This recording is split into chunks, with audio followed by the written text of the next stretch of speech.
అయితే ఇది ఒక మిత్తో కాదో మీరు చెప్పాలి డాక్టర్ గారు. అంటే జనాభాలో 60-70% మందికి ఖచ్చితంగా సయాటికా అనేది వచ్చి వెళ్ళిపోతూ ఉంటుంది జీవితంలో ఒకసారి అన్నది నేను విన్నాను. మిత్తు కాదు, నిజం. నిజం. ప్రతి ఒక్క దాదాపుగా 10లో 7గురికి 100లో 70 మందికి డెఫినెట్గా వాళ్ళ లైఫ్లో, నేనైతే దాదాపు అందరికీ అనే చెప్తాను, ఓకే.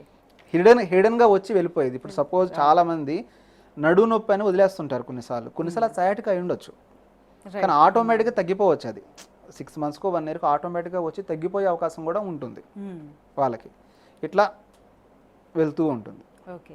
ఓకే డాక్టర్ గారు, మీరు చెప్పినట్టు ఇప్పుడు కోర్ స్ట్రెంత్ పెంచుకోవడం కోసం ఎక్సర్సైజెస్ చేయడానికి జిమ్కి వెళ్తారు.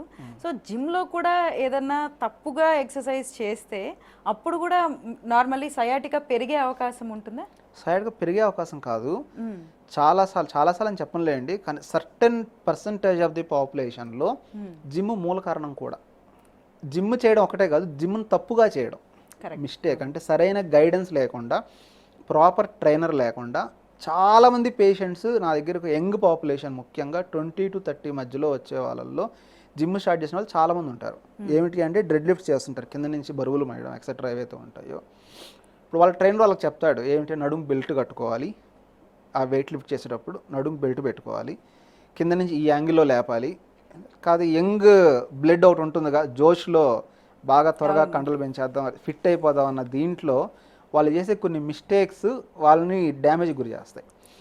50-60 kg డైరెక్ట్గా, అంటే చిన్నగా జనరల్గా జిమ్లో అయినా చిన్నగా పెంచుతారు, ఏది వెయిట్స్ అలవాటు చేయిస్తారు బాడీకి, అలా కాకుండా డైరెక్ట్గా ఎక్కువ వెయిట్స్ మోయడం నడుములో, అది డెఫినెట్లీ డిస్క్ కొంచెం హెర్నియేషన్ వచ్చి సైట్ నర్వ్ నొక్కడం చాలా కామన్గా చూస్తూ ఉంటాం పేషెంట్స్లో. ఎస్.